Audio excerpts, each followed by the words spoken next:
Hi friend, ఈరోజు 2025లో release అయిన కిష్కిందపురి అనే మూవీ ఎక్స్ప్లెనేషన్ చూడబోతున్నాం. ఓపెన్ చేస్తే 1989 సంవత్సరంలో కిష్కిందపురి అనే ఊర్లో మూవీ స్టార్ట్ అవుతుంది. బుధవారం అర్ధరాత్రి జోరుగా వర్షం పడుతుండగా కరెంట్ పోతుంది. కిష్కిందపురి ఊరి శివార్లలో సువర్ణమాయ అనే రేడియో స్టేషన్ ఉంటుంది. వాలి తన 5 ఫ్రెండ్స్ తో దేని గురించో టెన్షన్ గా మాట్లాడుకుంటూ క్యాండిల్ వెలుతుర్లో రేడియో మిషన్ ని బాగు చేస్తుంటాడు. అప్పుడు సడన్ గా ఒక ఆమె ఏడవడం స్టార్ట్ చేస్తది. ఆ ఏడుపుకి వీళ్ళకి చాలా భయం వేస్తుంది. వాలి అండ్ తన ఫ్రెండ్స్ భయపడుతూనే ఆ ఏడుపు ఎవరిదో తెలుసుకుందామని గ్రౌండ్ ఫ్లోర్ కి వస్తారు. ఒకడు మాత్రం బాగా భయపడిపోయి పైనే ఆగిపోతాడు. వీళ్లు మెల్లగా కిందకి వచ్చి ఏడుపు వినిపించే వైపు వస్తారు. తీరా చూస్తే ఒక దెయ్యం పైనున్న వీళ్ల ఫ్రెండ్ ని కిందకి విసిరేస్తుంది. వీళ్లకి భయం వేసి అరే ఏమైందిరా అని వాడి దగ్గరికి వెళ్తారు. అప్పుడు వాడు భయపడుతూ పైన ఎవరో ఉన్నారు అని చెప్తాడు. వెంటనే డోర్స్ అన్ని లాక్ అయిపోయి రేడియో ఆన్ అవుతుంది. ఒక ఆడదయ్యం ఆ రేడియో నుండి మాట్లాడుతూ సువర్ణమాయకు మీకు స్వాగతం అని చెప్పి వాళ్ళందర్నీ చంపేసి వాళ్ల శవాలతో రివర్స్ గా ఉండే స్వస్తిక్ గుర్తుని వేస్తుంది. కట్ చేస్తే స్టోరీ ప్రెజెంట్ కి వస్తుంది.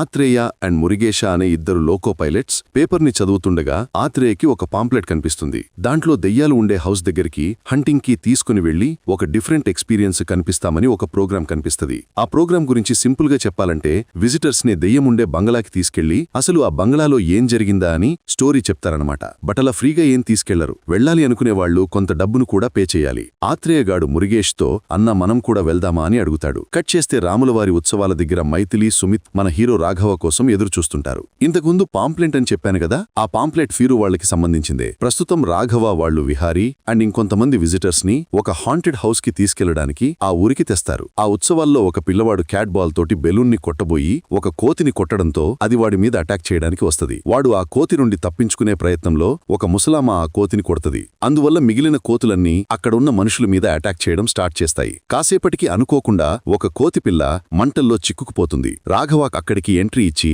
మంటల్లోకి వెళ్లి ఆ కోతి పిల్లని కాపాటి బయటికి తీసుకొస్తాడు. దాని తల్లి ఆ పిల్ల కోతిని తీసుకుని వెళ్లిపోతుంది. ఆ తర్వాత కోతులన్నీ కూడా అటాక్ చేయడం ఆపేసి వెళ్లిపోతాయి. పంతులుగారు రాఘవుని మెచ్చుకుని రాఘవ చేతికి శ్రీరామ్ అని రాసి ఉన్న బ్రేస్లెట్ ని కడతాడు. నెక్స్ట్ సీన్ లో రాఘవ విహారీ అండ్ మిగిలిన విజిటర్స్ ని దెయ్యం ఉండే ఒక బంగ్లాకి తీసుకెళ్తాడు. నిజం చెప్పాలంటే ఆ బంగ్లాలో ఎటువంటి దెయ్యమూ ఉండదు. హీరో టెక్నాలజీని ఉపయోగించి దెయ్యం బొమ్మ కనిపించేలా విచిత్రమైన శబ్దాలు వినిపించేలాగా క్రియేట్ చేసి వచ్చిన వాళ్లని భయపెట్టి నమ్మిస్తుంటాడు. అండ్ దెయ్యాల గురించి ఏదో ఒక ఫేక్ స్టోరీ అల్లేసి చెప్తుంటాడు. విహారీ ఇంతకు ముందు సేమ్ ఇదే హౌస్ కి విజిటర్ గా వీళ్లతోనే వచ్చుంటాడు. ఫస్ట్ టైం వచ్చినప్పుడు హీరో ఇక్కడున్న గోస్ట్ గురించి వేరే కథ చెప్తాడు. ఇప్పుడేమో ఇంకో కథ చెప్తాడు. అందువల్ల వీళ్లు చేస్తున్నవి ఫేక్ గోస్ట్ వాకింగ్ ట్రిప్స్ అని అందరికీ తెలిసేలా చేద్దామని అనుకుంటాడు. రాఘవ అండ్ మైథిలి ప్రస్తుతం కలిసే ఉంటుంటారు. వీళ్ల ఇంటి పక్కనే మోక్ష అనే పాప కూడా ఉంటుంది. తనంటే ఇద్దరికి చాలా ఇష్టం.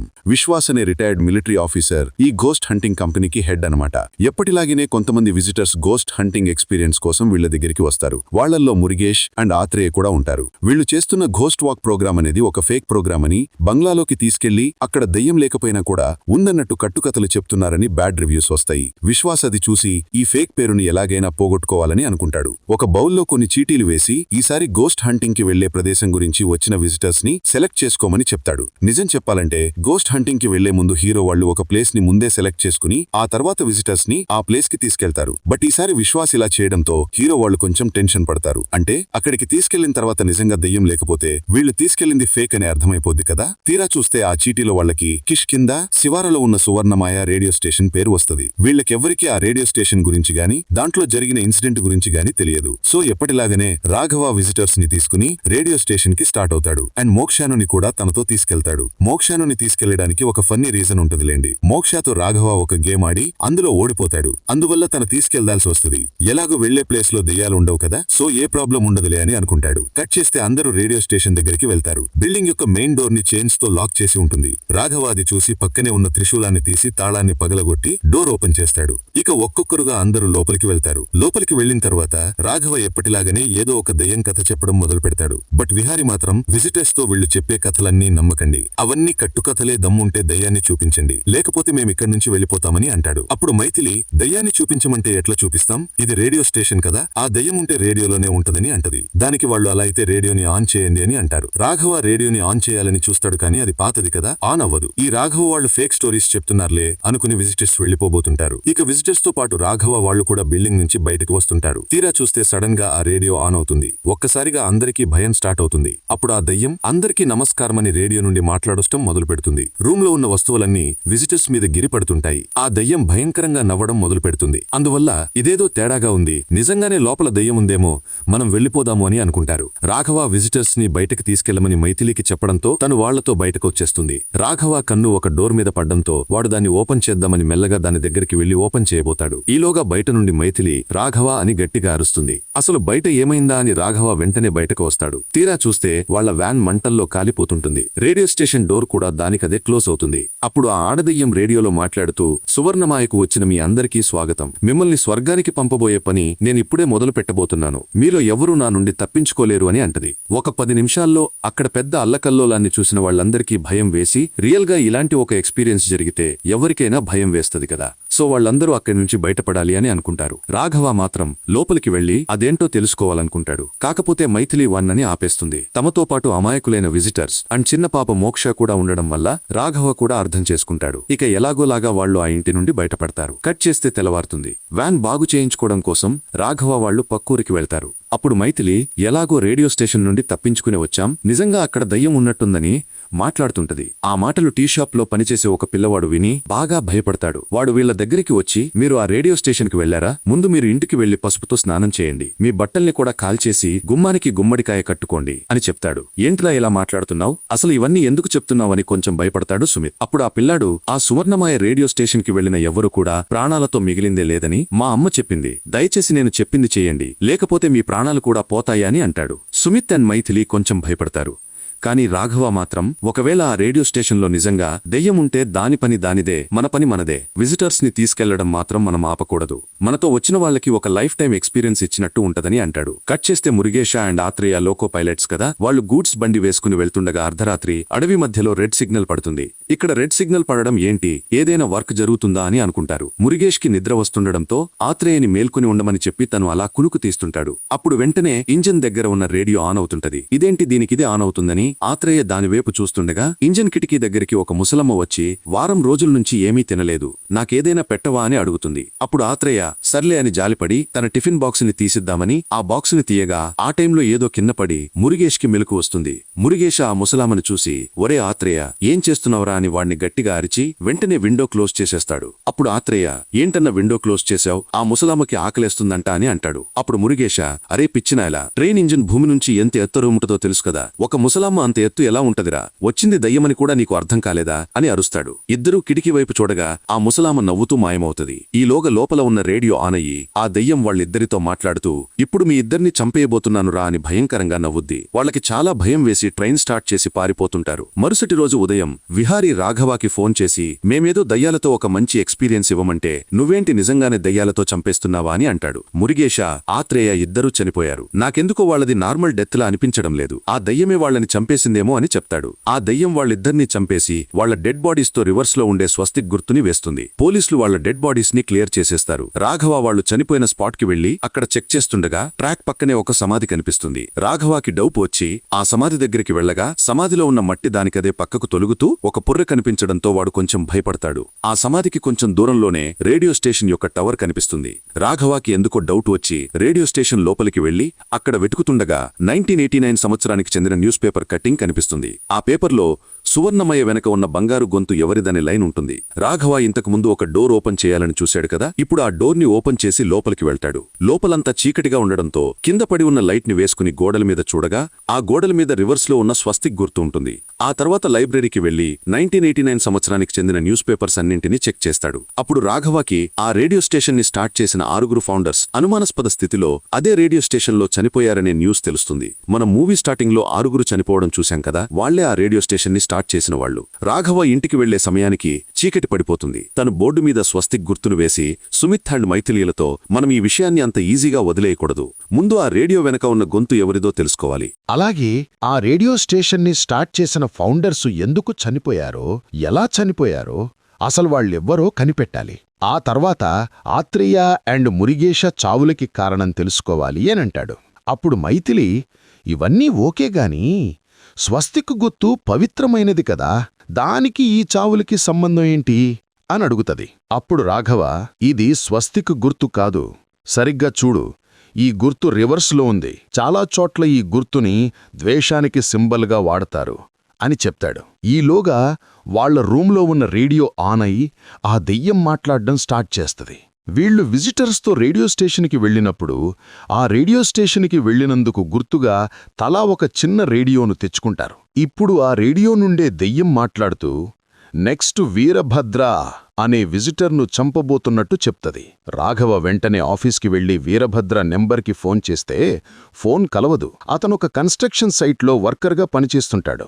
రాఘవ వెంటనే ఆ కన్స్ట్రక్షన్ వాళ్లకి కాల్ చేస్తే అతను వర్క్ చేసే ప్లేసులో జామర్స్ ఉన్నాయి, ఫోన్స్ కలవవని అతను వర్క్ చేసే ప్లేస్ యొక్క అడ్రస్ని చెప్తారు. ఇక రాఘవ వెంటనే వీరభద్రని కాపాడ్డానికి ఆ ప్లేస్కి బయలుదేరతాడు. కన్స్ట్రక్షన్ సైట్లో అందరూ పనిచేస్తుండగా పై ఫ్లోర్ నుండి ఏదో శబ్దం వినిపిస్తుంటది.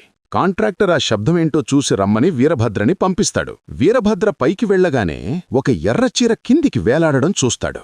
వాడు దాన్ని పట్టుకోవాలని వెళితే అది మాయమైపోతుంది. ఏంటి విచిత్రమని లైటేసి చుట్టూ చూస్తుంటాడు. అప్పటికే రాఘవ ఆ బిల్డింగ్ దగ్గరికి చేరుకుని వీరభద్ర వేసే టార్చ్ లైట్ని చూసి అది ఖచ్చితంగా వాడే అయ్యుంటాడని వాణ్ణి కాపాడదామని పరిగెడతాడు. ఈలోగా వీరభద్రకి తన వెనక నుండి ఒక శబ్దం వినిపిస్తుండటంతో వెనక్కి తిరిగి చూస్తాడు. అప్పుడు చనిపోయిన వాడి భార్య సుత్తితో తన తలని తనే గట్టిగా కొట్టుకుంటూ కనిపిస్తది. అది చూసి వాడు బాగా భయపడిపోతాడు. ఇక దెయ్యం వాణ్ణి వెంటనే పైనుండి కిందికి తోసేస్తుంది. వాడు రాఘవ కళ్ల ముందే పైనుండి కిందపడి చనిపోవటంతో రాఘవ షాక్లోకి వెళ్ళిపోతాడు. తను వెనక్కి తిరిగి చూస్తే నో వన్ కెన్ ఎస్కేప్ అని రాసి ఉంటది. అప్పుడు రాఘవాకి టీ షాపులో పనిచేసే పిల్లోడు గుర్తొచ్చి ఈ సువర్ణమయ్య రేడియో స్టేషన్ ఏంటి, దాంట్లో ఉండే దెయ్యం ఎవరు, ఇవన్నీ తెలుసుకోవాలని ఆ పిల్లాన్ని వెతుక్కుంటూ వాడింటికి వెళ్తాడు. కట్ చేస్తే రాఘవ ఆ పిల్లాడి మదర్ని సువర్ణమయ్య రేడియో స్టేషన్కి వెళ్లినవాళ్లు ఎందుకు చనిపోతున్నారు, అసలక్కడ ఏం జరిగింది అని అడుగుతాడు. అప్పుడామె సువర్ణమయ్య రేడియో స్టేషన్ గురించి తనకు తెలిసిన విషయం చెప్పడం స్టార్ట్ చేస్తుంది. 35 సంవత్సరాల క్రితం కిష్కిందపురిలో వాలి తన 5 ఫ్రెండ్స్తో రేడియో స్టేషన్ పెట్టడానికి వస్తాడు. ఆ రేడియో స్టేషన్కి వేదవతి అనే అమ్మాయి వాయిస్ ఇస్తుంది. ఆమె వాయిస్ చాలా బాగుండటంతో అందరూ ఆ ఛానల్లే వింటుండేవారు. కాని ఏమైందో ఏమోగాని ఆ రేడియోని స్టార్ట్ చేసిన 6 అదే రేడియో స్టేషన్లో శవాలై కనిపించారు. ఆ తర్వాత నుండి రేడియో స్టేషన్ నుండి ఏడుపులు అరుపులు వినిపిస్తుండటంతో లోపల దెయ్యముందని ఊరువాళ్లు స్వామీజీలను పిలిపించి పూజలు చేపించి మంత్రాలతో దాని తలుపును మూసేస్తారు. వాళ్లు అలా చేసినప్పట్నుండి అక్కడ నిశ్శబ్దం తప్ప ఎటువంటి చప్పుడు ఉండదు. అలా మంత్రించిన తలుపునే రాఘవ తెరవడం వల్ల ఇప్పుడు మళ్లీ చావులు మొదలవుతాయి. రాఘవ ఆమెని మరి వేదవతి ఏమైంది అని అడుగుతాడు. దానికి ఆమె ఆ వేదవతే దెయ్యంగా మారింది అన్నట్లుగా సమాధానమిస్తది. రాఘవ అప్పటి న్యూస్ పేపర్స్ని చెక్ చేస్తే వేదవతి 1989లోనే సూసైడ్ చేసుకుని చనిపోయిందనే విషయం తెలుస్తుంది. రేడియో స్టేషన్ని స్టార్ట్ చేసిన వాళ్లు కూడా వేదవతి చనిపోయిన సమయంలోనే చనిపోయి ఉంటారు. రేడియో స్టేషన్కి 11 మంది వెళితే ముందు ఆ 3 ఎందుకు చనిపోయారని రాఘవకి డౌట్ వచ్చి ఆ రోజు తీసిన ఫోటోస్ని చెక్ చేస్తాడు. రేడియో స్టేషన్లోకి ఏ వరుసలో అయితే వెళ్లారో అదే వరుసలో ఇప్పుడు చనిపోతున్నారని రాఘవకి అర్థమవుతది. వీరభద్ర తర్వాత లోపలికి అడుగుపెట్టింది విహారీ. సో నెక్స్టు ఆ దెయ్యం వాణ్ణి చంపబోతుందని ఎలాగైనా వాణ్ణి తాపాడాలని సుమిత్ అండ్ మైథిలిని పంపించి విహారీతో పాటు మిగిలిన అందర్నీ తీసుకురమ్మని చెప్తాడు. అండ్ అలాగే వాళ్ల దగ్గర ఉన్న రేడియోస్ని కూడా తీసుకురమ్మని చెప్తాడు. రాఘవ ఆ ఫోటోస్ని కొంచెం కేర్ఫుల్గా చూడగా విహారీ కంటే ముందు మోక్ష లోపలికి అడుగుపెట్టినట్టు కనిపిస్తది. సో ఖచ్చితంగా ఆ దెయ్యం యొక్క తర్వాత టార్గెట్ మోక్ష అని రాఘవకి అర్థమై వెంటనే పాప దగ్గరికి బయలుదేరతాడు. రాఘవ ఆ పాప దగ్గరికి వెళ్లే సమయానికే దెయ్యం పాప ఉన్న రూంలోకి వెళ్లి రాఘవ మొహం మీద డోర్ వేసేస్తుంది. ఆ దెయ్యం పాపని గాలిలోకి లేపి మారీ అటాక్ చేస్తుండగా రాఘవ కిటికీ అద్దం పగలగొట్టుకుని లోపలికి వెళ్లి పాపని సేవ్ చేస్తాడు. నీ మీద అటాక్ చేసిందెవరో చూశావా అని రాఘవ ఆ పాపనడగ్గా పాప రేడియో స్టేషన్ నుండి తను తీసుకువచ్చిన పర్సుని రాఘవాకి ఇస్తుంది. ఇక వెంటనే రాఘవ మైథిలికి కాల్ చేసి అందరిని తీసుకుని రేడియో స్టేషన్కి రమ్మని చెప్తాడు. కట్ చేస్తే అందరూ రేడియో స్టేషన్కి వెళతారు. రాఘవ ఆ రేడియోస్ని మోక్ష ఇచ్చిన పర్సుని క్యూరోసిన్ పోసి కాల్చి వీటి వల్లే కదా నువ్వు మా మీద అటాక్ చేస్తున్నావు, దమ్ముంటే ఇప్పుడు నువ్వు మా ముందుకురా అని దెయ్యాన్ని రెచ్చగొడుతూ మాట్లాడతాడు. నిజానికి ఆ దెయ్యం ఆడగొంతుతో మాట్లాడినప్పటికీ అది ఆడదెయ్యం కాదు, అది మొగదెయ్యం. అందుకనే రాఘవ ఆడగొంతు వెనక దాక్కుని మాట్లాడ్డం కాదు, నువ్వు మగాడివైతే మా ముందుకురా, మేము లోపలికి రావడమే నీ ప్రాబ్లమైతే వీళ్లందర్నీ తీసుకొచ్చింది నేనే, వాళ్ళందరూ అమాయకులు, వాళ్లని వదిలేసేయ్, నన్ను చంపని అంటాడు. రాఘవ మాటలకి దెయ్యంగాడి ఈగో హర్టై డోర్ ఓపెన్ చేసి వాళ్ళకి కనిపిస్తాడు. వాడు నిలబడడం కూడా చాలా విచిత్రంగా నిలబడతాడు. వాడు వీళ్ల మీదికి దూకడానికి పరిగెత్తుకుంటూ రావడంతో అందరూ బాగా భయపడిపోతారు. బట్ వాడు వెంటనే మాయమైపోతాడు. వాడు మళ్లీ రేడియోలో మాట్లాడుతూ, నేను ముందు రాఘవాణ్ణి చంపుతాను, ఆ తర్వాత మిగిలిన వాళ్ళని చంపుతాను అని అంటాడు. రాఘవ ఆ విజిటర్స్తో, ఆ దెయ్యం నన్ను చంపిన తర్వాతే మీ దగ్గరకొస్తుంది, అప్పటి వరకు మీరు ఏదైనా సేఫ్ ప్లేస్లో ఉండండి అని అందరినీ పంపించేస్తాడు. రాఘవ వాళ్ళు ఆ ఊరి పోలీస్ స్టేషన్కి వెళ్లి, రేడియో స్టేషన్ స్టార్ట్ చేసిన 6 ఫౌండర్స్ చనిపోయారు కదా, వాళ్లకు సంబంధించిన కేసు డీటెయిల్స్ కావాలని అడుగుతారు. రేడియో స్టేషన్ పేరు వినగానే పోలీసు కూడా కొంచెం భయపడతాడు. ఆయన రాఘవ వాళ్లతో, చనిపోవడానికి ముందు వేదవతి అని అమ్మాయి ఒకడి మీద కంప్లైంట్ ఇచ్చింది, ఆ టైంలో పోలీస్ స్టేషన్ పక్కనే ఉన్న ట్రాన్స్ఫార్మర్ బ్లాస్ట్ అవుతుంది. ఇక రాఘవ తన బ్యాగులో ఉన్న టార్చ్ లైట్ తీసుకొద్దామని వెనక్కి వెళతాడు. ఈ టార్చ్ లైట్ ని తను రేడియో స్టేషన్ నుంచి తెచ్చుకొనుంటాడు. రాఘవ టార్చ్ లైట్ ని తీసుకునే సమయంలో తన చుట్టూ నిశ్శబ్దం ఏర్పడుతుంది. సడన్ గా టేబుల్ మీద ఉన్న టెలిఫోన్ రింగ్ అవుతుండటంతో తను దాన్ని లిఫ్ట్ చేస్తే అవతలి వైపు నుండి ఆ దెయ్యం మాట్లాడుతుంటాడు. తీరా చూస్తే వాడు తలుపు పగలగొట్టుకుని రాఘవ మీదికి దూకుతాడు. రాఘవ అనుకోకుండా టార్చ్ లైట్ ని వాడి మొహం మీదకి వేయటంతో వాడికి భయం వేసి మాయమైపోతాడు. అందువల్ల ఆ లైటు ఉన్నంత వరకు వాడు తమని ఏం చెయ్యలేడని రాఘవ వాళ్లకి తెలుస్తుంది. పోలీస్ ఆఫీసర్ వేదవతి ఫైల్ ఇచ్చిన తర్వాత రాఘవ వాళ్లు ఆమె ఇంటికి వెళతారు. వేదవతి ఫాదర్ రాఘవ సిచ్యువేషన్ని అర్థం చేసుకుని వేదవతి రూంలోకి పోనిస్తాడు. లోపల రాఘవకి ఒక గ్రూప్ ఫోటో కనిపిస్తుంది. అందులో ఒక అబ్బాయి ఉంటాడు. వాడే దెయ్యం. వాడి గురించి వేదవతి ఫాదర్నడగ్గా, వాడి గురించి నాకు పెద్దగా తెలీదు, వీళ్లంతా కలిసే చదువుకున్నారు, వాళ్ల టీచర్ పేరు భూషణవర్మ, ఆయన సింహలపల్లి అనే ఊర్లో ఉంటాడు, ఒకసారి వెళ్లి ఆయన్ని అడిగితే అతని గురించి తెలుస్తుంది అని చెప్తాడు. ఇక వీళ్లందరూ ఆయన దగ్గరికి వెళ్లి జరిగిన విషయమంతా చెప్తారు. ఆయన రాఘవ వాళ్లతో, మీరు అడుగుతున్న వాడి పేరు విశ్రవుడు అని వాడి స్టోరీ చెప్పడం స్టార్ట్ చేస్తాడు. ఇప్పుడు స్టోరీ కొన్ని సంవత్సరాలు వెనక్కి వెళుతుంది. విశ్రవుడు గ్రహణం రోజు పుడతాడు. వాడి ఆకారం కూడా వికారంగా ఉంటుంది. డాక్టర్స్కి తీసుకెళ్లి చూపిస్తే పిల్లాడికి పుట్టుకుతోనే రికెట్స్ వ్యాధి వచ్చిందని చెప్తారు. అవిటివాడు పుట్టాడని వాడి ఫాదర్ వాణ్ణి సరిగ్గా పట్టించుకోడు. ఊరు వాళ్లేమో గ్రహణం రోజు ఒక వింత జీవి పుట్టిందన్నట్టు చూస్తారు. కాని వాడి అమ్మ మాత్రం వాణ్ణి చాలా ప్రేమగా చూసుకుంటుంది. ఒకరోజు వాడు తన నాన్న చొక్కా వేసుకుంటాడు. అది వాళ్ల నాన్న చూసి వాడి అమ్మని గట్టిగా కొడతాడు. మా అమ్మనే కొడతావా అని వాడికి కోపం వచ్చి వాళ్ల నాన్నని తోసేస్తాడు. పిల్లాన్ని అలా వదిలేయటం కరెక్టు కాదని వాడి మామయ్య భూషణవర్మ దగ్గర స్టూడెంట్గా జాయిన్ చేస్తాడు. ఆ స్టూడెంట్స్లోనే వేదవతి కూడా ఉంటుంది. ఆ టైంలోనే వాలి రేడియో స్టేషన్ని స్టార్ట్ చేస్తాడు. ఒకరోజు, సువర్ణమయ్య రేడియో స్టేషన్కి మంచి వాయిస్ కావాలి, మీరందరూ మీ వాయిసులని రికార్డు చేసి మాకు పంపించండి, వాటిలో మంచి వాయిస్ని మేము సెలెక్ట్ చేస్తామని ఆటోలో దండోరా వేపిస్తారు. విశ్రవుని వాయిస్ కొంచెం పెలర్గా ఉంటుంది. మగపిల్లాడు అయినప్పటికీ కొంచెం డిఫరెంట్గా అమ్మాయి వాయిస్ మిక్స్ అయి ఉంటుంది. వాయిస్ అలా ఉండబట్టే రాఘవ కూడా మొదట్లో లోపల ఉన్నది ఆడదెయ్యమనే అనుకుంటాడు. విశ్రవుడు వెంటనే ఇంటికి వెళ్లి తన అమ్మకు రేడియో స్టేషన్ విషయం చెప్తాడు. అప్పుడామె, అయితే నీ వాయిస్ కూడా వాళ్లకి పంపించు, నీ వాయిస్ చాలా బాగుంటది, అది అందరూ వినాలనేది నా కోరిక, ఎట్టి పరిస్థితుల్లో వెనకడుగు వెయ్యొద్దు అనంటది. తన అమ్మ అలా కోరుకోవటంతో విశ్రవుడు ఎలాగైనా తన వాయిస్ సెలెక్ట్ అవ్వాలని వాళ్లకి వాయిస్ పంపించాలనుకుంటాడు. భూషణవర్మ కూడా విశ్రవుణ్ణి ఎంకరేజ్ చేస్తాడు. ఇక విశ్రవుడు తన వాయిస్ ని కూడా రికార్డు చేసి రేడియో స్టేషన్ వాళ్లకి పంపిస్తాడు. ఫైనల్ గా రేడియో స్టేషన్ వాళ్లు విశ్రవుడి వాయిస్ ని సెలెక్ట్ చేయటంతో వాడి మదర్ చాలా హ్యాపీగా ఫీల్ అవుతారు. కానీ కొన్ని రోజుల తర్వాత ఆ వాయిస్ వేదవతి అనే అమ్మాయిదని పోస్టర్ వేస్తారు. అందువల్ల విశ్రవుడి మదర్ చాలా ఏడుస్తుంది. తన అమ్మ కన్నీళ్లను చూసిన విశ్రవుడికి కోపం వచ్చి, రేడియో స్టేషన్ వాళ్ళు నా వాయిస్ ని తీసుకొని వేదవతి ఫోటో వేశారు, నన్నెంత మోసం చేస్తారా అని రేడియో స్టేషన్కి వెళ్తాడు. అలా వెళ్లినవాడు ఇక తిరిగి రాలేదని భూషణవర్మ రాఘవ వాళ్లకి చెప్తాడు. అయితే ఆ 6 ఫౌండర్స్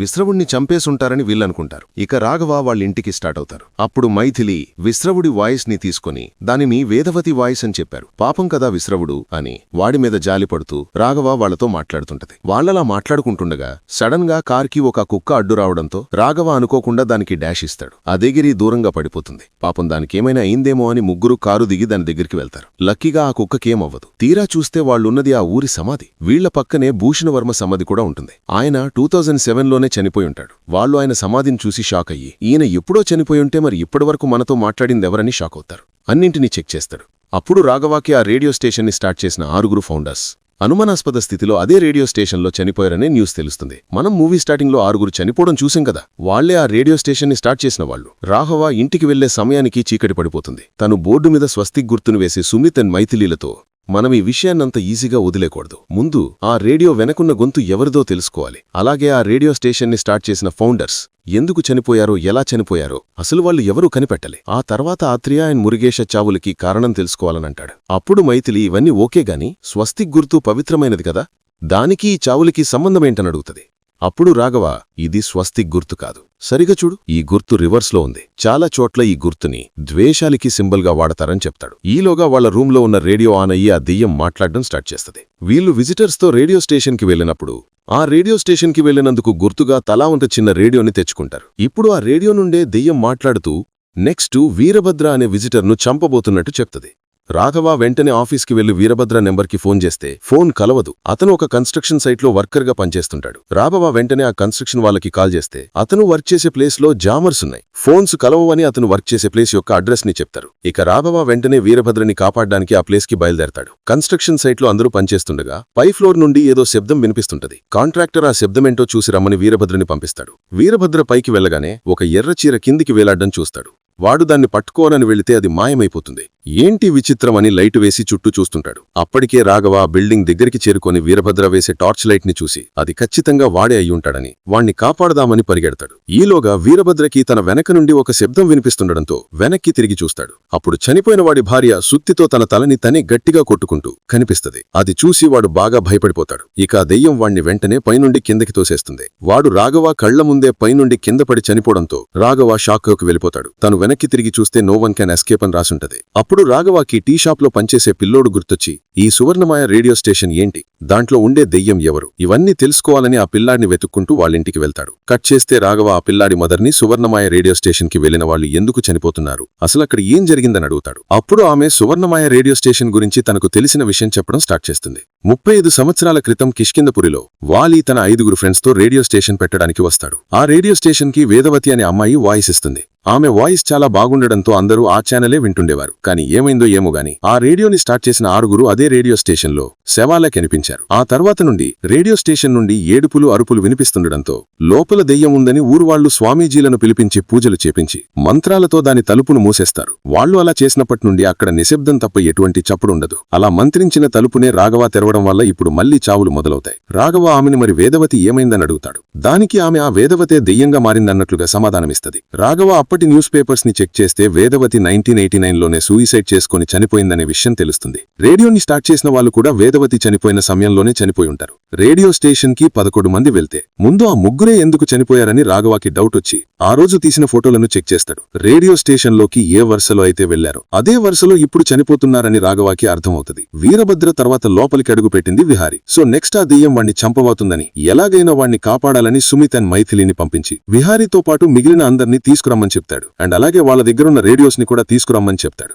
రాఘవ ఆ ఫొటోస్ ని కొంచెం కేర్ఫుల్ గా చూడగా విహారి కంటే ముందు మోక్ష లోపలికి అడుగుపెట్టినట్టు కనిపిస్తుంది. సో ఖచ్చితంగా ఆ దెయ్యం యొక్క తర్వాత టార్గెట్ మోక్ష అని రాఘవాకి అర్థమై వెంటనే పాప దగ్గరికి బయలుదేరతాడు. రాఘవ ఆ పాప దగ్గరికి వెళ్లే సమయానికి దెయ్యం పాప ఉన్న రూమ్ లోకి వెళ్లి రాఘవ మొహం మీద డోర్ వేసేస్తుంది. ఆ దెయ్యం పాపని గాలిలోకి లేపి మరీ అటాక్ చేస్తుండగా రాఘవ కిటికీ అద్దం పగలగొట్టుకుని లోపలికి వెళ్లి పాపని సేవ్ చేస్తాడు. నీ మీద అటాక్ చేసింది ఎవరో చూసావా అని రాఘవ ఆ పాపను అడిగ్గా పాప రేడియో స్టేషన్ నుండి తను తీసుకొచ్చిన పర్స్ ని రాఘవాకిస్తుంది. ఇక వెంటనే రాఘవ మైథిలికి కాల్ చేసి అందర్నీ తీసుకుని రేడియో స్టేషన్ కి రమ్మని చెప్తాడు. కట్ చేస్తే అందరూ రేడియో స్టేషన్ కి వెళ్తారు. రాఘవ ఆ రేడియోస్ ని మోక్ష ఇచ్చిన పర్స్ ని కిరోసిన్ కోసి కాల్చి వీటి వల్లే తద నువ్వు మా మీద అటాక్ చేస్తున్నావు, దమ్ముంటే ఇప్పుడు నువ్వు మా ముందుకు రా అని దెయ్యాన్ని రెచ్చగొడుతూ మాట్లాడతాడు. నిజానికి ఆ దెయ్యం ఆడగొంతుతో మాట్లాడినప్పటికీ అది ఆడ దెయ్యం కాదు, అది మగ దెయ్యం. అందుకని రాఘవ ఆడగొంతు వెనక దాక్కుని మాట్లాడడం కాదు, నువ్వు మగాడివైతే మా ముందుకు రా, మేము లోపలికి రావడమే నీ ప్రాబ్లం అయితే వీళ్ళందరినీ తీసుకొచ్చింది నేనే, వాళ్ళందరూ అమాయకులు, వాళ్లను వదిలేసి నన్ను చంపనంటాడు. రాఘవ మాటలకి దెయ్యంగాడిగో హట్టయి డోర్ ఓపెన్ చేసి వాళ్ళకి కనిపిస్తాడు. వాడు నిలబడటం కూడా చాలా విచిత్రంగా నిలబడతాడు. వాడు వీళ్ళ మీదకి దూకడానికి పరిగెత్తుకుంటూ రావడంతో అందరూ బాగా భయపడిపోతారు. బట్ వాడు వెంటనే మాయమైపోతాడు. వాడు మళ్లీ రేడియోలో మాట్లాడుతూ నేను ముందు రాఘవాన్ని చంపుతాను, ఆ తర్వాత మిగిలిన వాళ్ళని చంపుతానంటాడు. రాఘవ ఆ విజిటర్స్ తో ఆ దెయ్యం నన్ను చంపిన తర్వాతే మీ దగ్గరికి వస్తుంది, అప్పటి వరకు మీరు ఏదైనా సేఫ్ ప్లేస్ లో ఉండండి అని అందర్నీ పంపించేస్తాడు.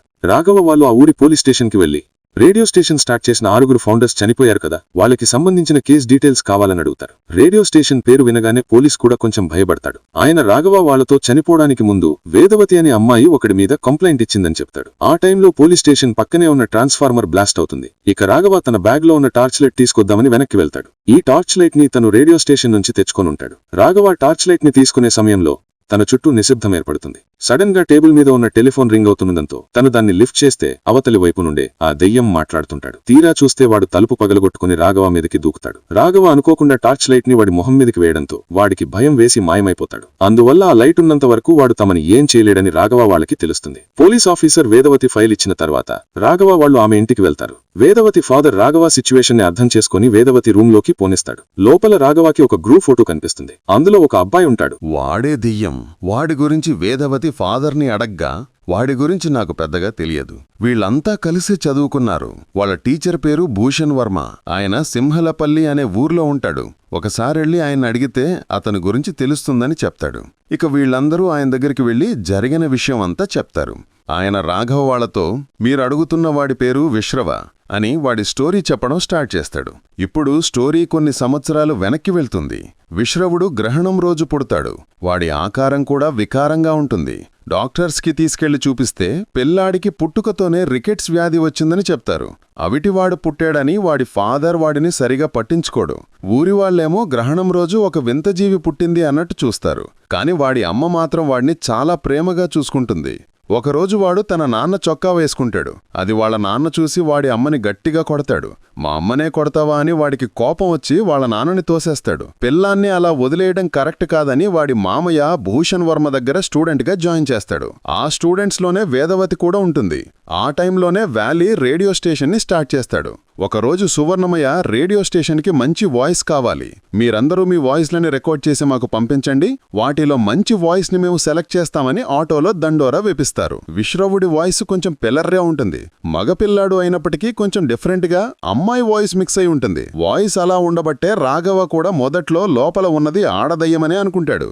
విశ్రవుడు వెంటనే ఇంటికెళ్లి రేడియో స్టేషన్ విషయం తన అమ్మకు చెప్తాడు. అప్పుడు ఆమె, అయితే నీ వాయిస్ కూడా వాళ్ళకి పంపించు, నీ వాయిస్ చాలా బావుంటది, అది అందరూ వినాలనేదే నా కోరిక, ఎట్టి పరిస్థితిలో వెనకడుగు వెయ్యొద్దని అంటది. తన అమ్మ అలా కోరుకోవటంతో విశ్రవుడు ఎలాగైనా తన వాయిస్ సెలెక్ట్ అవ్వాలని వాళ్లకి వాయిస్ పంపించాలనుకుంటాడు. భూషణ్ వర్మ కూడా విశ్రవుడిని ఎంకరేజ్ చేస్తాడు. ఇక విశ్రవుడు తన వాయిస్ ని కూడా రికార్డ్ చేసి రేడియో స్టేషన్ వాళ్ళకి పంపిస్తాడు. ఫైనల్ గా ఆ రేడియో స్టేషన్ వాళ్ళు విశ్రవుడి వాయిస్ ని సెలెక్ట్ చేయడంతో వాడు వాడి మదర్ చాలా హ్యాపీగా ఫీల్ అవుతారు. కానీ కొన్ని రోజుల తర్వాత ఆ వాయిస్ వేదవతి అనే అమ్మాయిదని పోస్టర్ వేస్తారు.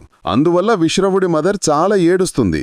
తన అమ్మ కన్నీళ్లని చూసిన విశ్రవుడికి కోపం వచ్చి రేడియో స్టేషన్ వాళ్ళు నా వాయిస్ ని తీసుకుని వేదవతి ఫోటో వేశారు, నన్నింత మోసం చేస్తారా అని రేడియో స్టేషన్ కి వెళ్తాడు. అలా వెళ్లినవాడు ఇక తిరిగి రాలేదని భూషణ్ వర్మ రాఘవ్ వాళ్లకి చెప్తాడు. అయితే ఆ 6 ఫౌండర్స్ విశ్రవుడిని చంపేసి ఉంటారని వీళ్లనుకుంటారు. ఇక రాఘవ్ వాళ్ళు ఇంటికి స్టార్ట్ అవుతారు. అప్పుడు మైథిలి విశ్రవుడి వాయిస్ ని తీసుకుని దానిని వేదవతి వాయిస్ అని చెప్పారు, పాపం కదా విశ్రవుడు అని వాడి మీద జాలి పడుతూ రాఘవ్ వాళ్లతో మాట్లాడుతుంటది.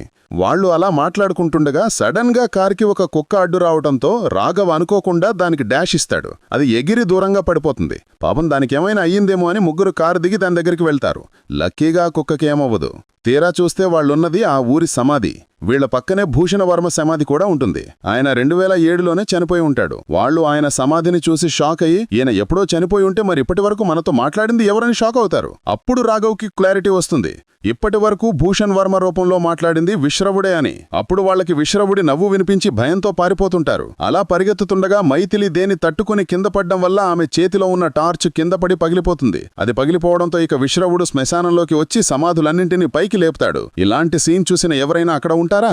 ఇక ముగ్గురు లగెత్తుకుంటూ వెళ్లి కారెక్కేస్తారు. విశ్రవుడు కూడా కార్ మీదకి దూకుతాడు. రాఘవ్ వెంటనే కార్ని ఫాస్ట్ గా పోనిస్తుంటాడు. అప్పుడు కార్లో ఉన్న రేడియో ద్వారా విశ్రవుడు మాట్లాడుతూ, మరికొద్దిసేపట్లో మీ ముగ్గురు చావబోతున్నారు, నేను మీ వెనకే వస్తున్నానని అంటాడు. తీరా చూస్తే సైడ్ నుండి ఒక లారీ వచ్చి కార్ని గుద్దుతుంది. ఇప్పుడు స్టోరీ రాఘవ యొక్క చైల్డ్హుడ్ కి వెళ్తుంది. రాఘవాని వాళ్ల నాన్న స్కూల్ కి తీసుకెళ్తుండగా యాక్సిడెంట్ అయ్యి వాళ్ల నాన్న అండ్ ఇంకొక వ్యక్తి చనిపోతారు. రాఘవ్ కళ్ల ముందే వాళ్ల నాన్న చనిపోవడంతో వాడు చాలా బాధపడతాడు. కట్ చేస్తే మైథిలి హాస్పిటల్లో మేల్కుంటుంది. తను బాగా భయపడిపోయి ఉండటంతో నువ్వేం భయపడకు, నేను ఎవరికి ఏం కానివ్వని రాఘవ్ మాటిస్తాడు. హాస్పిటల్ బయట రాఘవ ఆలోచిస్తుండగా వాడికి ఒక డౌట్ వస్తుంది. జూలై 28వ తారీఖు 1989లో వేదవతి పోస్టర్ని అతికిస్తారు. రేడియో ఫౌండర్స్ చనిపోయింది 9వ తారీఖు ఆగస్టు. ఈ మధ్యలో 12 రోజుల గ్యాప్ ఉంది. ఈ 12 రోజుల్లో ఏదో జరిగింది, అదేంటో కనిపెట్టాలని ఆలోచిస్తుంటాడు. ఈలోగా విశ్రవుడు మైథిలి బెడ్ ఉన్న రూంలోకి వెళ్తాడు. అక్కడున్న స్పీకర్స్ ద్వారా మైథిలితో మాట్లాడుతూ, ఆ రాఘవగాణ్ణి నేను పోలీస్ స్టేషన్లో చంపాలని చూశా, శ్మశానం దగ్గర కూడా లారీతో గుద్ది చంపించాలని చూశాను, అయినా కూడా వాడు చావలేదు. వాడిని ఏదో శక్తి కాపాడుతుంది. ఆ శక్తి ఏంటో నాకు తెలియదు, కానీ వాడి బలహీనత మాత్రం నువ్వే. నేను నీ బాడీలోకి దూరి నీ చేతులతోనే వాడిని చంపేలా చేస్తాను అని తన బాడీలోకి దూరేస్తాడు. రాఘవకి చేతికి పూజారి గారు శ్రీరామని రాసిన బ్రేస్లెట్ని కడతాడు కదా, అందువల్లనే ఆ దెయ్యం రాఘవని ఏం చేయలేకపోతుంటది. అసలు విశ్రవుడు భూషణవరం రూపంలో కనిపించి వాడి స్టోరీని వాడే మనకెందుకు అసలు అలా చెప్పాల్సినంత అవసరం ఏమిటి? మమ్మల్ని ఏమైనా భయపెట్టడానికి ఇలా చెప్పాడా అని రాఘవ ఆలోచిస్తుంటాడు. నిజానికి విశ్రవుడు స్టోరీ ఎవరైనా విని వాడి మీద ఎవరైనా సింపతి చూపిస్తే విశ్రవుడు వాళ్ల బాడీలోకి వెళ్లగలుగుతాడు. మైథిలి వాడి స్టోరీ విని జాలిపడింది కదా, ఇక వాడు వెంటనే ఆమె బాడీలోకి దూరేస్తాడు. మైథిలి రూమ్ నుండి సౌండ్స్ వస్తున్నదంతో రాఘవ ఆ రూమ్ లోకి వెళ్లి చూస్తాడు. తీరా చూస్తే ఆ రూమ్ మొత్తం గందరగోళంగా ఉంటుంది.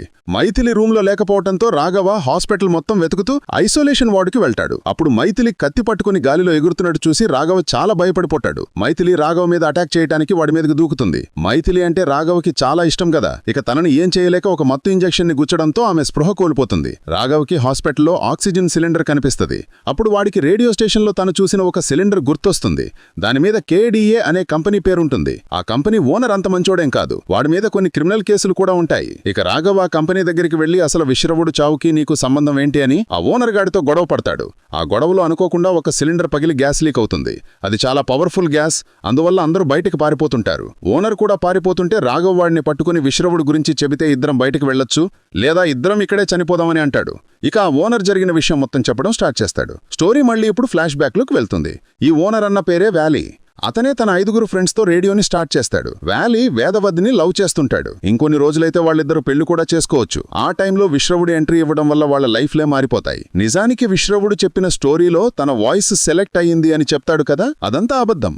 రేడియోకి సెలెక్ట్ అయిన వాయిస్ కూడా విశ్రవుడిది కాదు, వేదవతిది. విశ్రవుడు వేదవతి పోస్టర్ని చూసి నా వాయిస్ కాకుండా తన వాయిస్ సెలెక్ట్ అయిందని కోపంతో ఆ పోస్టర్ని చింపేస్తాడు. విశ్రవుడి వాయిస్ రేడియోలో రావాలనేది వాడి అమ్మ కోరిక కదా, కానీ వేదవతి వాయిస్ సెలెక్ట్ అవడంతో వాడి కోపం వచ్చి వెంటనే రేడియో స్టేషన్కి వెళ్తాడు. అక్కడ ఒంటరిగా ఉన్న వేదవతి దగ్గరికి వెళ్లి నీ అందాన్ని రేడియో వాళ్లకి చూపించి నీ వాయిస్ సెలెక్ట్ చేసుకున్నావు కదా అని తన చీరని లాగేస్తాడు. వేదవతి చీరని ఆమె గాజుల్ని వాడు వేసుకుని వ్యాలీ వాళ్ల ముందుకు వెళ్తాడు. వేదవతి చీర నువ్వు కట్టుకున్నావేంట్రా, తననేం చేశావని వ్యాలీ వాళ్లు వాడితో గొడవ పడతారు. విశ్రవుడు చీర లాగటం వల్ల వేదవతికి భయం వేసి నగ్నంగా ఊరిలోకి పరిగెత్తుకుంటూ వెళ్లిపోతుంది. ఊరి వాళ్ళు తనని అలా చూసి చెడుగా మాట్లాడుకుంటారు. జరిగిన అవమానం తట్టుకోలేక వేదవతి సూసైడ్ చేసుకుంటుంది. అప్పుడు వ్యాలీకి వేదవతి చనిపోవడంతో విశ్రవుడి మీద చాలా కోపం వస్తుంది.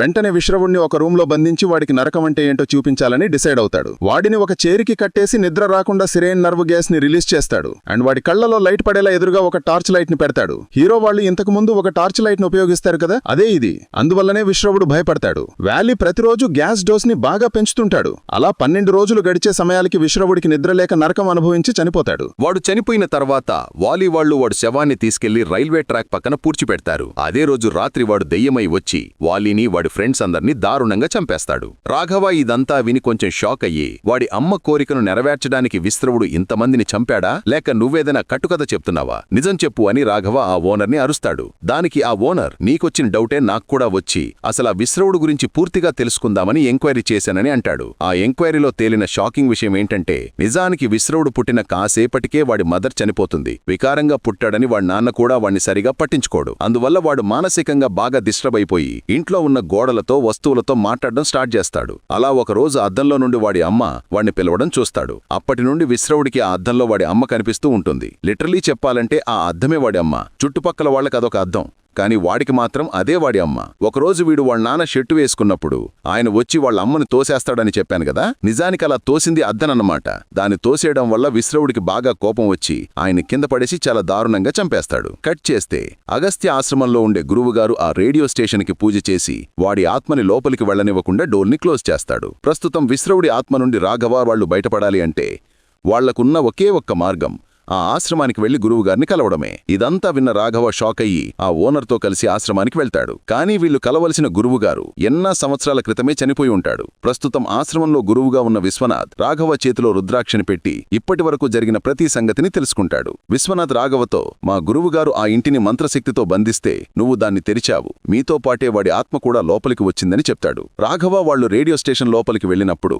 మైథిలికి విశ్రవుడి యొక్క అద్దం కనిపిస్తుంది. తను దాన్ని చూస్తుండగా ఒక జర్రి రావడంతో భయపడి కింద పడేస్తుంది. మిగిలిన వాళ్లు ఆ అద్దం మీద ఉన్న జర్రిని కాళ్లతో తొక్కి చంపేస్తారు. ఆ టైంలో రాఘవ అద్దాన్ని దూరంగా విసిరేస్తాడు. అప్పుడది కింద పడి పగిలిపోతుంది. అద్దం పగిలిపోవడంతో వీళ్లందరూ లోపలికి వచ్చి మా అమ్మని చంపేశారని విశ్రవుడి ఆత్మ వాళ్ల మీద పగబడుతుంది. అలా విశ్రవుడు ఒక్కొక్కరిని చంపటం స్టార్ట్ చేస్తాడు. అసలు అద్దాన్ని వాడు తన అమ్మగా చూసుకుంటున్నాడనే విషయమే మాకు తెలియదు గదా, ఇప్పుడు మేం వీడి నుండి ఎలా బయటపడాలని అడుగుతాడు. దానికి విశ్వనాథ్ త్రైశక్తి గురించి చెప్తూ, మానవుడి యొక్క ప్రాణం డిజైర్, థాట్, యాక్షన్ అనే 3 పవర్స్లో దాగి ఉంటుంది. విశ్రవుడి ఆత్మని ఈ లోకం నుండి పంపించాలంటే మనకి ఆ మూడింటికి సంబంధించిన వస్తువులు కావాలి. రేపు ఉదయం 5:01 ఉత్తరాయణం ముగిసి దక్షిణాయనం స్టార్ట్ అవుతుంది. ఆ చీకటి గడియంలో వీడి శక్తి ఇంకా ఎక్కువవుతుంది. అందువల్ల దక్షిణాయనం స్టార్ట్ అవ్వడానికి ముందే నువ్వు వాటిని తీసుకుని రావాలి, లేకపోతే వాణ్ణి మనం ఆపలేమని అంటాడు. కట్ చేస్తే విశ్వనాథ్ మైథిలిని రేడియో స్టేషన్కి తీసుకెళ్లి ఒక కంటైనర్లో కూర్చోబెట్టి పూజ చేయడం స్టార్ట్ చేస్తాడు. రాఘవ వాళ్లు విశ్రవుడి ఇంటిలోకి వెళ్లి వాడి జ్ఞానశక్తికి సంబంధించిన చెస్ బోర్డును తీసుకుంటారు.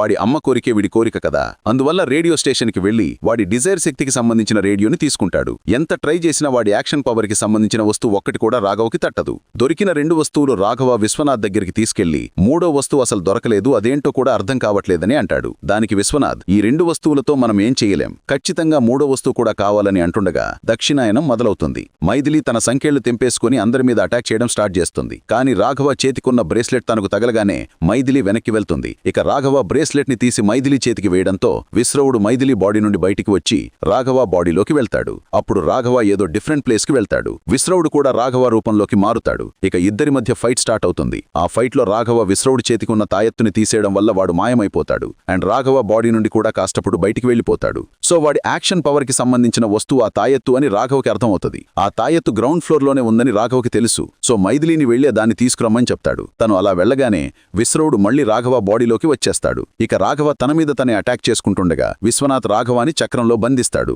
మైథిలి తాయెత్తును తీసుకుని రావడంతో ఇక విశ్వనాథ్ పీజని కంప్లీట్ చేసి విశ్రవుడి ఆత్మని ఒక కంటైనర్లో బంధిస్తాడు. కట్ చేస్తే కొన్ని రోజులు గడిచిపోయిన తర్వాత రాఘవ అండ్ మైథిలి చిన్న ట్రిప్పుకి వెళ్తారు. అప్పుడు రాఘవ మైథిలితో, నాకెందుకో ఈ సమస్య ఇంకా తీరినట్టు అనిపించడం లేదు. విశ్రవుడు మొదట్లో బానే ఉన్నాడు. అద్దంలో వాడి అమ్మ కనిపించడం స్టార్ట్ అయ్యాకే వైలెంట్ గా తయారయ్యాడు. ఆ వైలెన్స్ వాడిదా లేకపోతే వాళ్ళ అమ్మదా అని డౌట్ గా ఉందని అంటాడు. విశ్రవుడి మదర్ దెయ్యమై వాడికి మాత్రమే ఎందుకు కనిపించింది, ఆమె కథ ఏంటి అనేది మేబీ సెకండ్ పార్ట్ లో చూపిస్తారేమో. ప్రస్తుతానికైతే మూవీ ఇక్కడితో అయిపోతుంది. మనం మళ్ళీ మరో వీడియోతో కలుద్దాం ఫ్రెండ్స్. మా ఎక్స్ప్లెనేషన్ నచ్చితే తప్పకుండా ఒక లైక్ ఇవ్వండి. ఛానల్ కి కొత్తగా వచ్చిన వారైతే సబ్స్క్రైబ్ చేసుకోండి. తప్పకుండా ఈ సినిమాపై మీ అభిప్రాయాన్ని కామెంట్ బాక్స్ లో రాయండి. Thank you.